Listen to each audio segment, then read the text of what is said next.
Speed.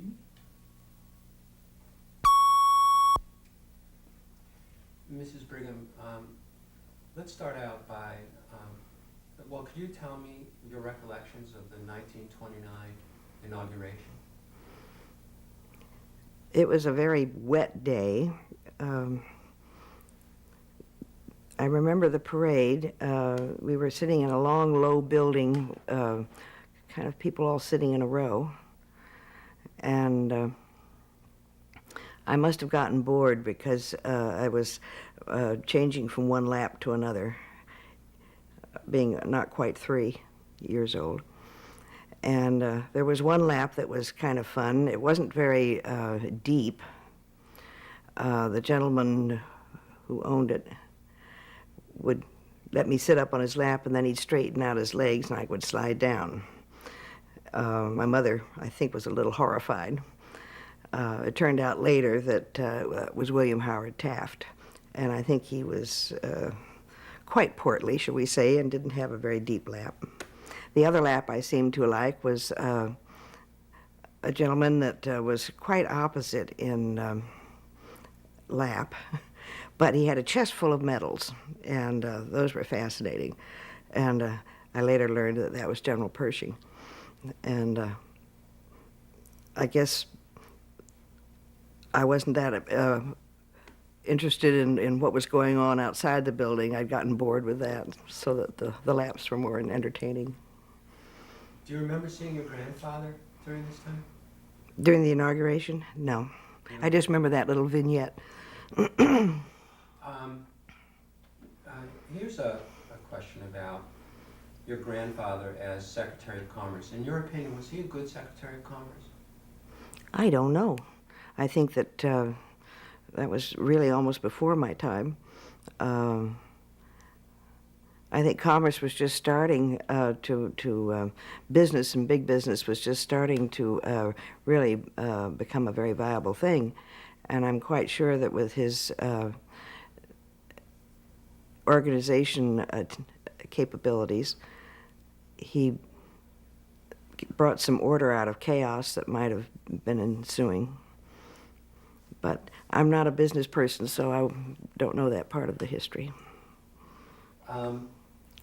Your grandfather was the first man on television. Why would he be chosen for that sort of thing?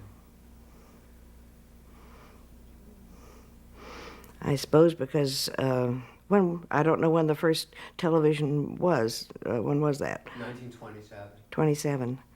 I guess because the Secretary of Commerce at that time was the one who licensed communications, perhaps the predecessor of the FCC. Is that correct? And he would have had, that would have been in his department.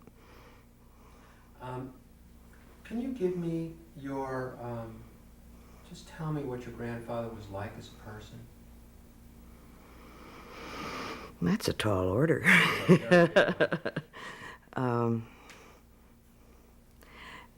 I'd have to do it from two angles.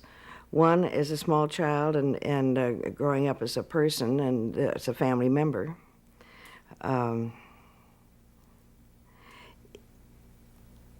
He wasn't gruff. He was just didn't talk too much to people. He'd rather listen. He always referred to me as child. Even when I was grown up and married and had children, I was still child. I don't think he called the rest of his grandchildren child. I was child. And we had a lot of unspoken companionship.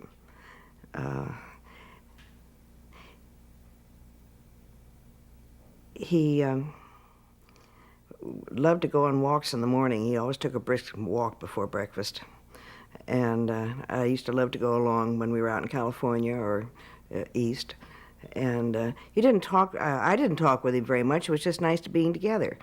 I do know that if other people came along with him, there'd be conversation. But I would imagine that most of the conversation was on the part of the other person. He was a listener. And he was digesting everything that was being said and thinking all the time. Um, as a person. He did not like sham. He did not like pretense, fussiness, a lot of verbiage. If you were to make a report to him, he wanted it all on one page so that he could just scan right down it and get the meat out of it. Time to him. Speed. So, Mrs. Brigham, could you tell me about your grandfather's sense of time? Time was precious to him. It was to be used wisely. He didn't like to waste it. He didn't want other people to waste it. If you wanted to give him a report, he would like to have it all on one page, and so that he could scan right down it and get the meat of everything on one page, and then be able to go on. His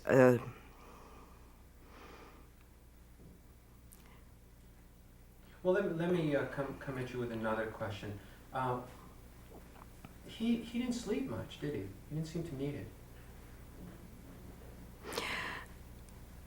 He would probably go to bed about 10 or 10:30 or 11, depending whether there were guests or not. But many a time, if I couldn't sleep and I was this would be at the Waldorf when I was in college, I would come down and maybe I couldn't sleep either. Things had been kind of exciting, and I'd come into the living room and he'd be in there working away at his desk. Maybe it's 3 o'clock in the morning. And I would come in and maybe play a game of solitaire on the rug, and he'd look up over his glasses at me and kind of go, and then he'd go back to work at his desk, and we might be there for an hour together, wouldn't say a single word to each other, but it was companionable. And then we'd both go back, and he'd go back to bed and go to sleep again, and I would do the same. But he didn't seem to need much time to recharge those batteries. I don't ever remember seeing him tired. His sense of energy was fantastic. He could fool you, let's say with people around and sitting on the couch. People would be talking very animatedly, and he would have his pipe in his hand and sitting there like this with his pipe and nodding and grunting. He wasn't missing a thing. He wasn't saying much. People were talking back and forth. But if he had a story to tell, he was a marvelous storyteller. He would get the gist of a story out in the most wry humor. He had a lovely wry humor. And he'd ended up by going on, at you. It was one of his mannerisms. So, you agree? Can I interrupt you? What was his idea of teamwork? How did he approach his job in terms of running the presidency? I don't know about running the presidency, but I think his pattern all through his life was to he was very quick, first of all, to see what a structure of a situation was, and therefore what it needed to be an ongoing thing. And then he was very good at picking the right person to do the job and letting them do it, and encouraging them to do it. He wasn't exerting his ego over the top of them at any time. He was encouraged that person to blossom and do his best, and I think that's one of the reasons why there was such tremendous loyalty to him. He never tried to play down a person if the person was really doing his best or doing the proper job. You had the feeling of this is great, we're a team, and I think that was part of the basis of the tremendous loyalty that to him. Do you have any personal recollections of life with your grandfather at the White House? Well, we lived on the 3rd floor, my brother and I, during the year when I was 5 and my father was ill, and therefore we were at the White House.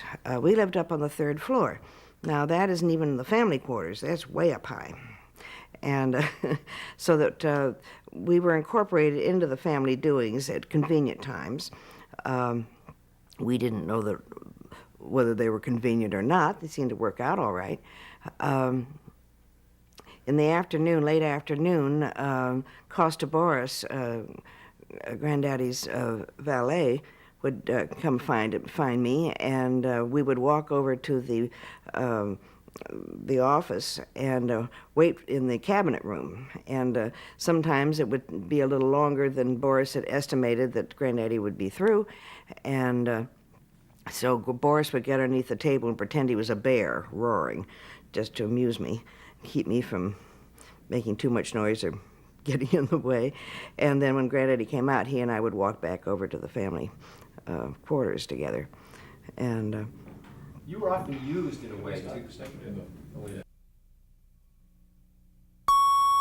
Now, you were often used as a device to get your grandfather to get away from work because he worked so intensely. Could you describe that situation?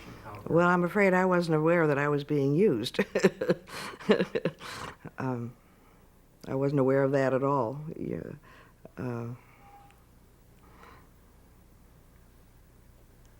Well, do you remember ever having to do that? I'm trying to get you to describe being sent in. No, I don't think so. Oh, so you don't remember it? No. Now, your grandfather would often help out people and then conceal the fact that he helped them. And I'm wondering, why did he do that? I mean, most politicians would take credit wherever they could.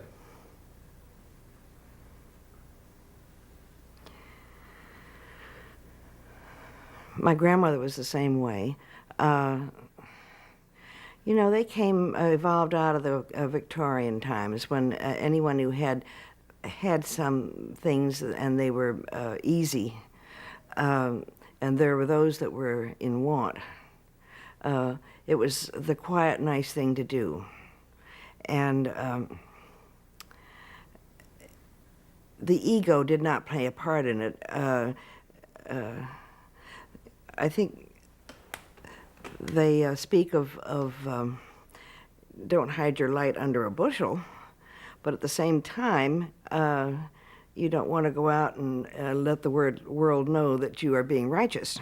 I mean, it just wasn't seemly. It wasn't godly. And proprietary.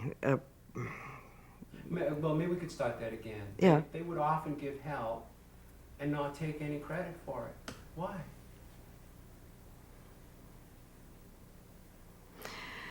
Well, their egos didn't need it. Nowadays, well, he wasn't a politician, and to me, one of the measures of a politician or characteristic of a politician is how much he needs to be bolstered all the time by public recognition of good deeds. Well, my grandmother and grandfather were Quakers, and it just was a normal thing to do good deeds, but you shouldn't call attention to it. Well, that's great. Thank you. Well, could we cut for a second? Sure. I want to sort of...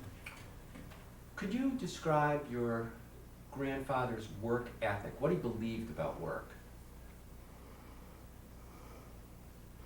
Work was a privilege, not a necessity. It was a privilege. And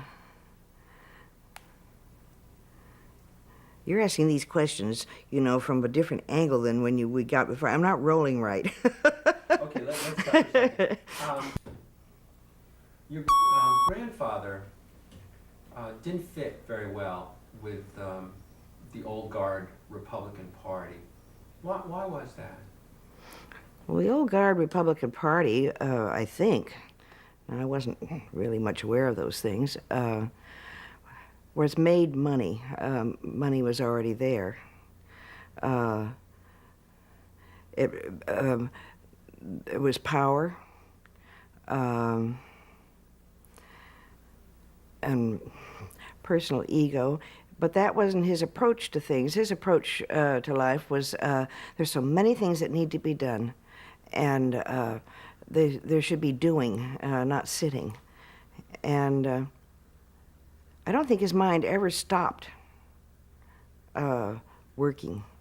Probably while he was asleep, it was still working.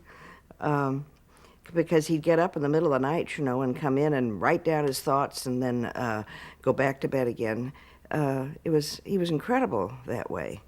If you were walking along on the street or something, he might be looking down at the pavement, but he was thinking. His mind never stopped. How to do this? What was the reason for that? What would be a better way to do something? Who would benefit the best by this? It was a very positive, constructive approach to life. That's And a very, perfect. Oh, I'm sorry. Could you describe Rapidan? oh, very much so, because just about a month ago I was back and got a real chance to see it again. And it's kind of amazing the change from being when you're about 3.5 feet tall, and bridges and streams and everything look very, very big.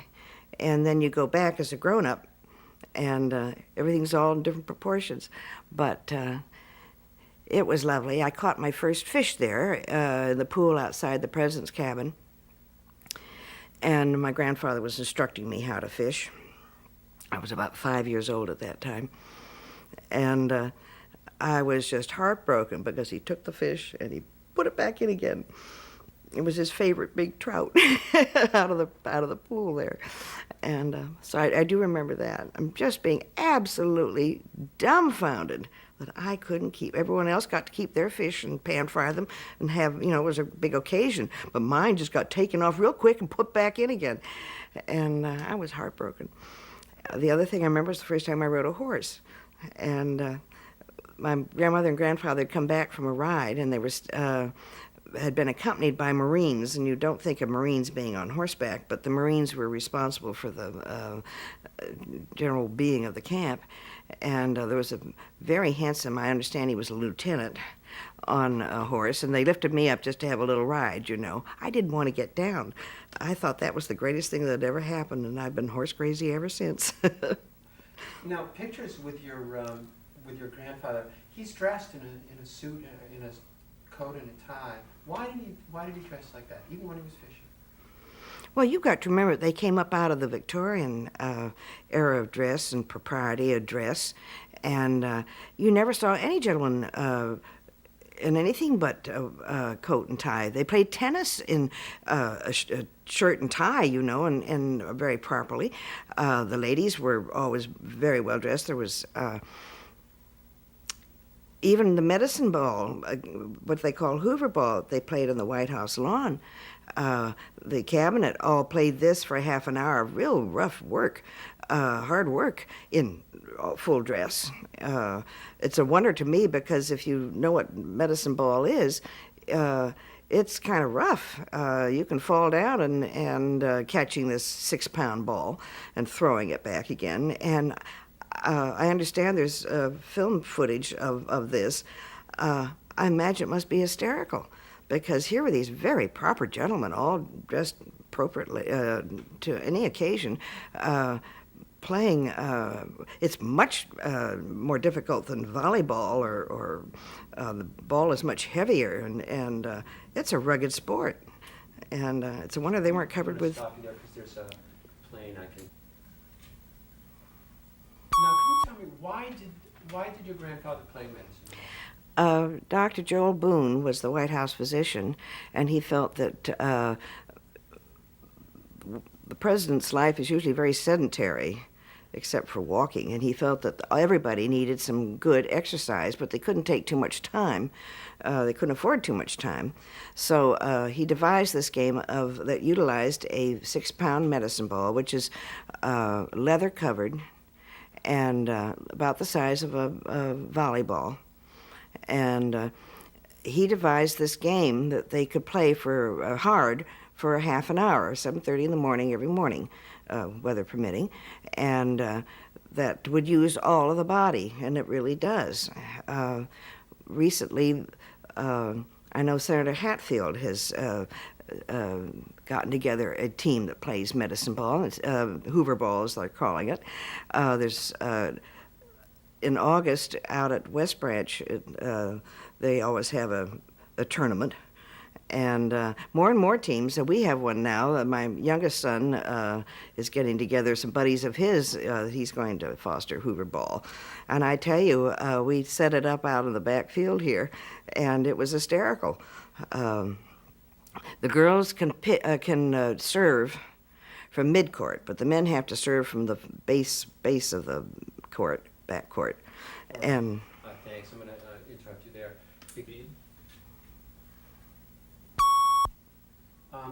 During this time that your grandfather was president, he had to make some really tough decisions because it was a very, very difficult time in the country. And he was not wanting to give food and aid as a federal handout to people. And a lot of people thought he was cruel and not caring. Do you think this is true? Oh, no. First of all, you have to remember that government was not very big in those days. They didn't have the resources, the funds to suddenly come to the rescue of so many people. When he did the food relief in Belgium and in Russia, feeding millions of people, that was all done through private enterprise. And he felt that that was the most economical way to handle something like that. He believed that bureaucracy and red tape would siphon off too much that was too valuable, that was needed at the end of things, not siphoned off in the middle by someone else. He felt that man's endeavors for himself were very important, that government should not be Big Brother. It was a concept that was quite prevalent at that time, up until suddenly everything was falling apart. And he had seen and worked with many, many people on things like that. And the response to something like that, he felt, would be good, that would work. He didn't have a time to... That was great. Okay, can we cut for a second? Yeah. As the country fell deeper and deeper into this economic crisis after the stock market crash, what was the White House like? Did you have any sense that this had changed your grandfather's administration? No, because as a child, I wouldn't have had any way of knowing. I wasn't a 5-year-old or a child or a 4-year-old child doesn't understand those kind of things. I think maybe I sensed a sadness. I sensed a tension that may not have been there before. I sensed a withdrawing there wasn't the easiness maybe, a preoccupation on the part of grown-ups around me, but I didn't know why or what. Beautiful. That's great. Speed? After the 1932 election, the American voters turned away from your grandfather. And you can talk in hindsight if you want, but what happened? It wasn't just turning away. There was a lot of hate. I suppose they needed a fall guy. I think when you've been under great distress, you want to put the blame somewhere, just to vent your frustrations and your anger at what's happened to you. I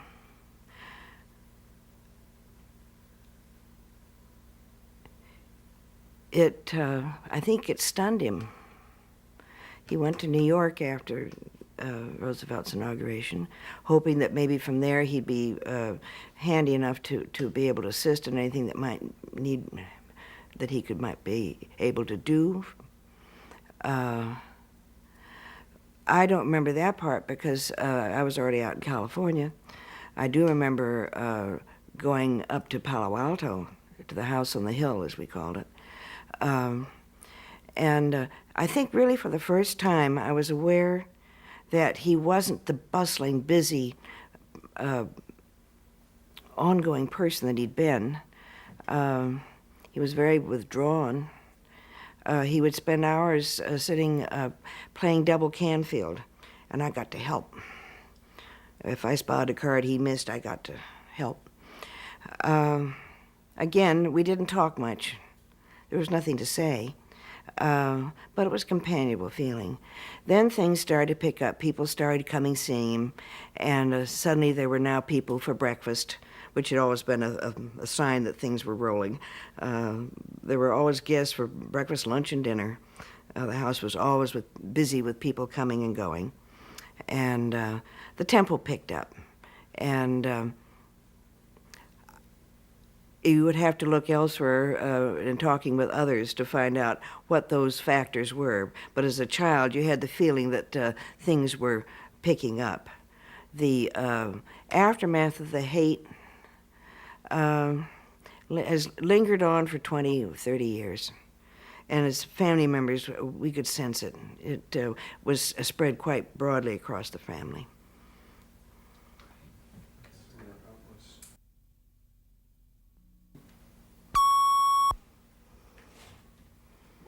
Your grandmother,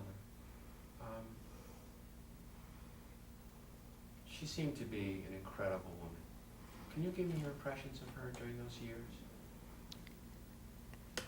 Well, she was the one that, as a child, that I remember had the life and the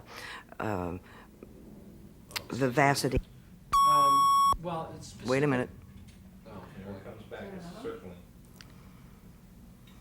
Or he blew out his burners or something. okay, I guess we're all right.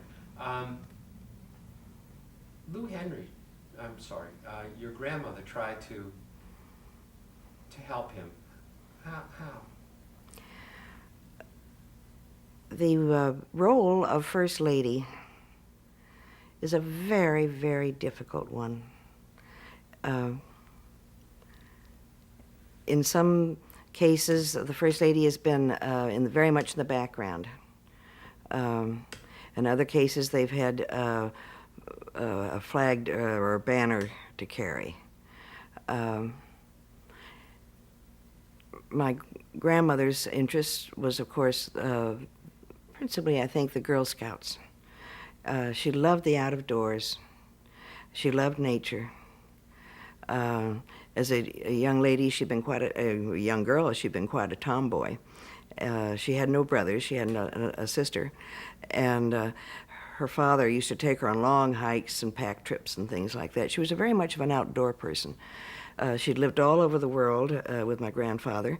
Had to make a feeling of home wherever they lived as quickly as possible. So she would always take with her little articles, pictures, and little doodads or something that she could quickly put down wherever they were, so it seemed like home. She had a great sense of feeling of roots, so that you weren't just going from one country to another rootless. She had a lot of energy. When he lost the election, what did she do?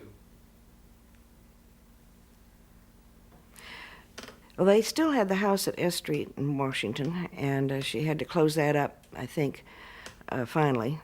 But she couldn't wait to get back to Palo Alto, the house that she had built in Palo Alto on this Stanford campus.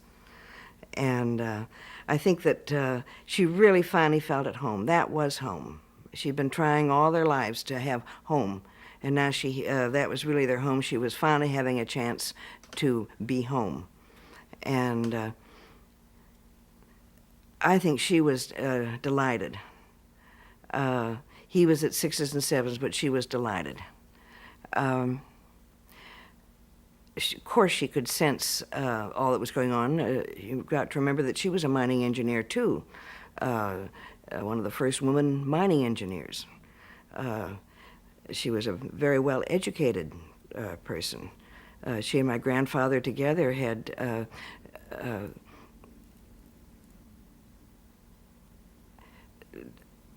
I can't Well, find. let's cut for a second. Yeah, there was. So given the strains in the White House, that there's this tremendous economic problem that's developed, how did the two people work together? Well, I imagine his preoccupation with the world and its problems made him almost dour because he was doing so much thinking and trying to figure out.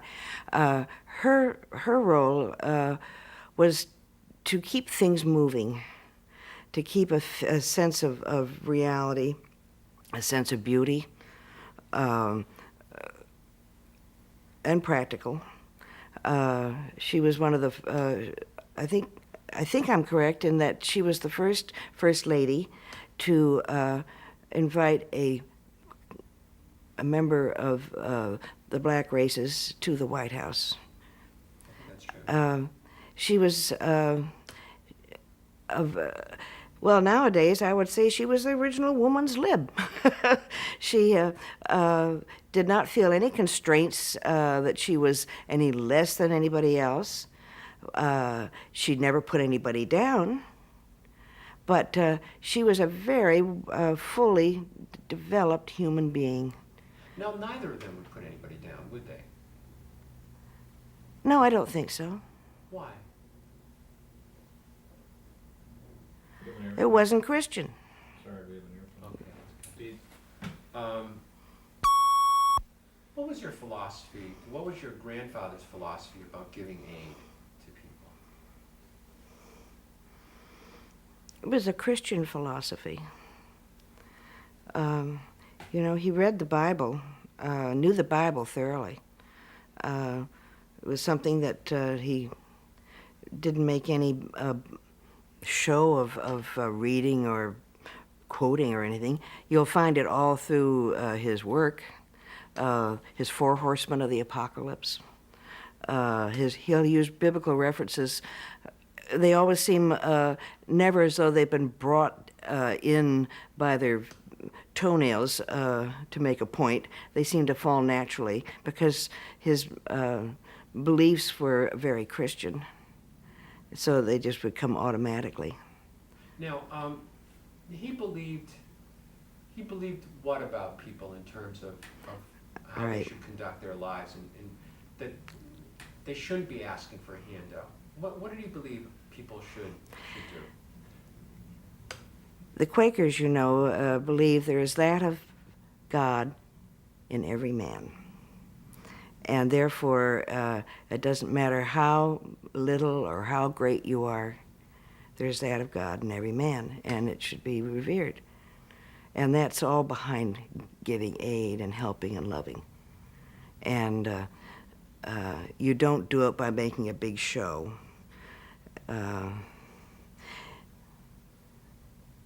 It's just the outreach of one heart to another. When people were demanding aid, they were demanding, give me a handout. Your grandfather said, that'll destroy you. That'll destroy something about America. Don't make me answer that now. Cut. Okay. And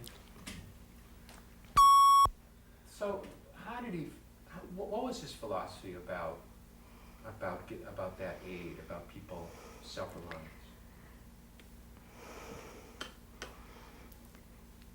He believed that the growth of a person's soul comes from within, and you only should ask for help when things have gotten too big for you, and then you help each other.